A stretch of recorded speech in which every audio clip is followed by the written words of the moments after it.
The recovery on the Blizzard 26 is in progress. Our state roads are in good shape, but the capacity for our DOT is still at its peak.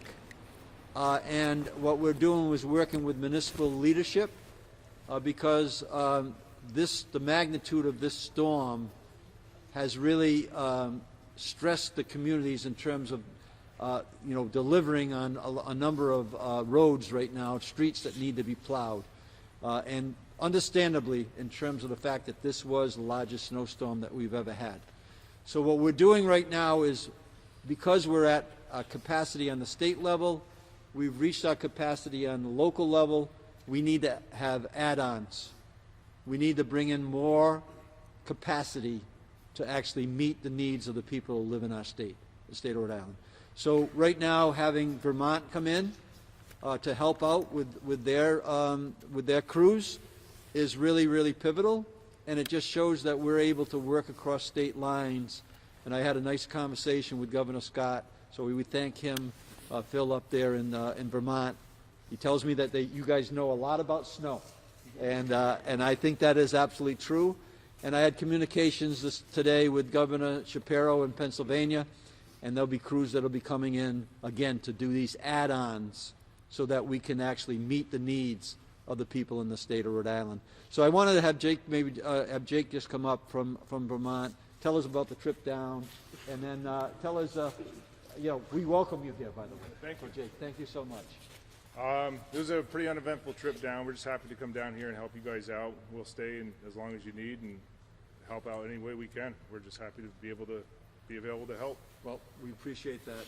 And having been a mayor, I know how important the work that you guys do. So thank you so much for being here and being willing to help us out here in Rhode Island. And from that, I think I'm going to have Peter come on up and say a few words about what we're doing, how we're coordinating and doing that. Yep. So it is as you can imagine, there's a lot of coordination going on. But I must say, I love the smell of Vermont diesel in the morning here, right?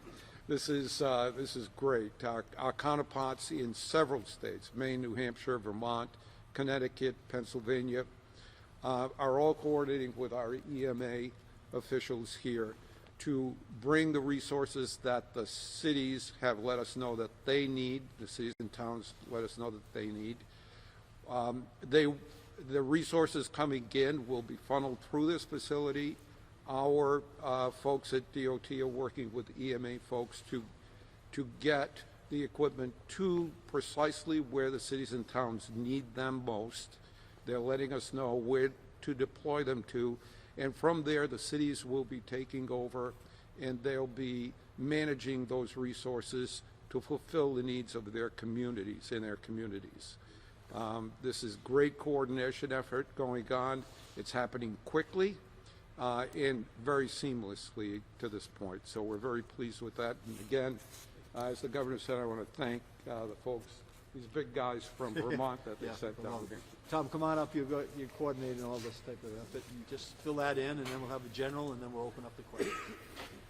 Thank you very much, Governor.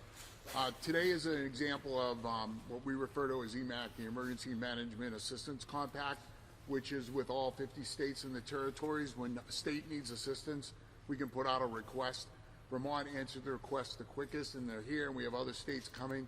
It just shows how we have a concentrated effort to helping state during disasters. So this is a perfect, the Rhode Island Emergency Management Center still is open, our EOC. We're still manned fully, dealing with different issues as time goes on, and we're also helping assist, obviously, Rhode Island Department of Transportation and all these teams that come into the state. Thank you. General? Thank you, Governor.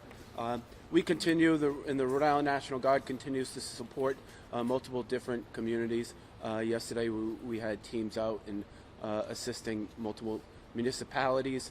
Today, we continue that effort within the capital city.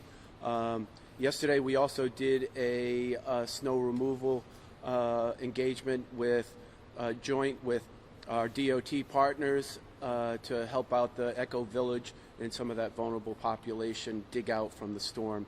The Rhode Island National Guard is limited in its snow heavy equipment snow removal capability, so we are working as well with EMA to bring in some additional assets, and they'll be coming in from the main National Guard tomorrow, and we'll continue our efforts to support the communities. Thank you. Thank you, General. We'll take any questions that you might have.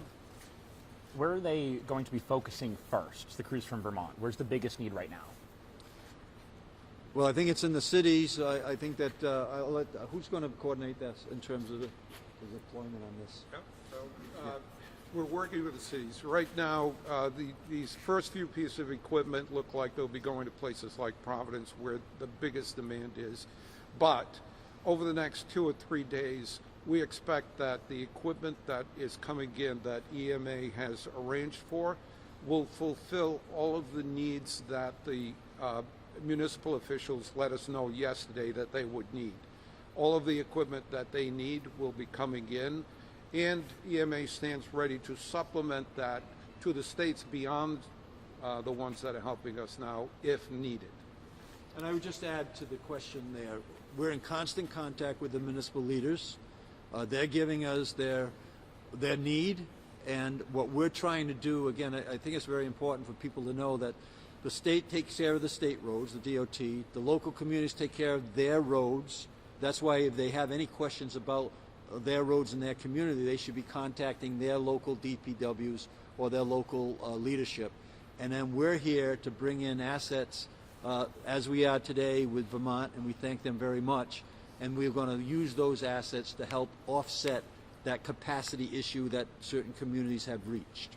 Can you describe how many pieces of equipment, how many folks are down here from Vermont, and then how much is coming from Pennsylvania and when?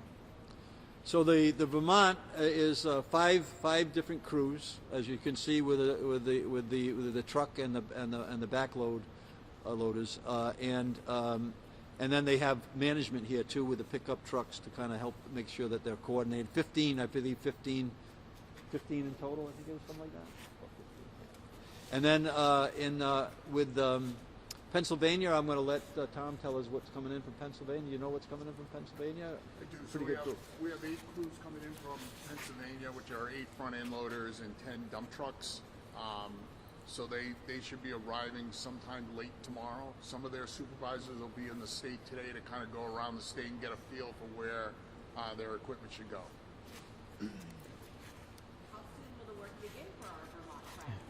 As soon as we shut down this event right here, we're going to get everybody to work. But that's a good question. Is that our cue to close this out so we can get people out, so we can get out there on the road, on the street to help out? And I'm clearly going to be out there as I was yesterday with my feet on the ground in South Kingstown.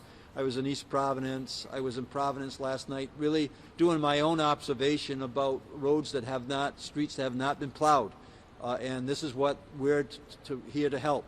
We're here to assist our communities.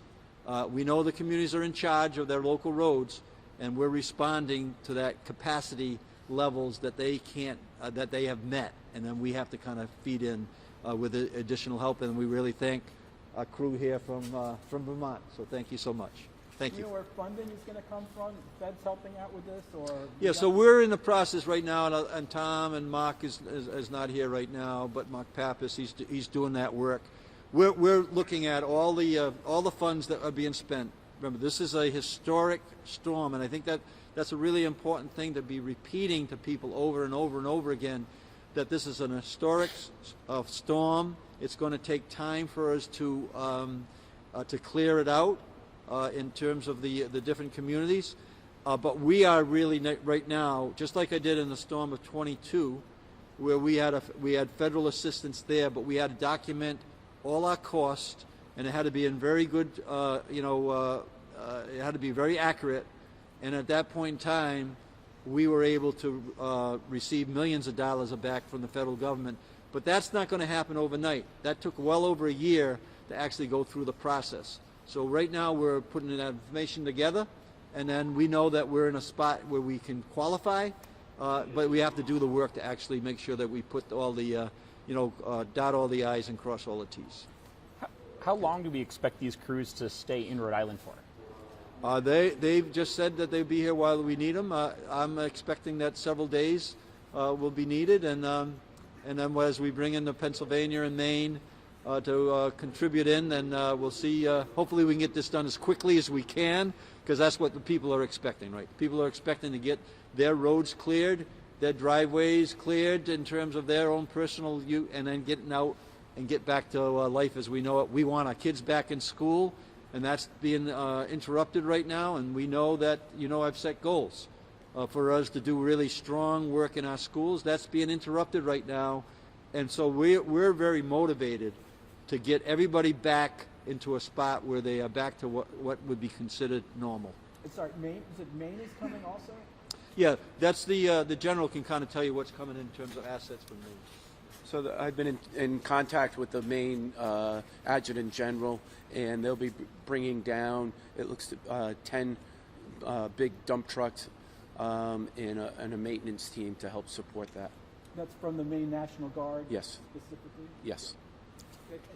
All right, thanks. Thank you.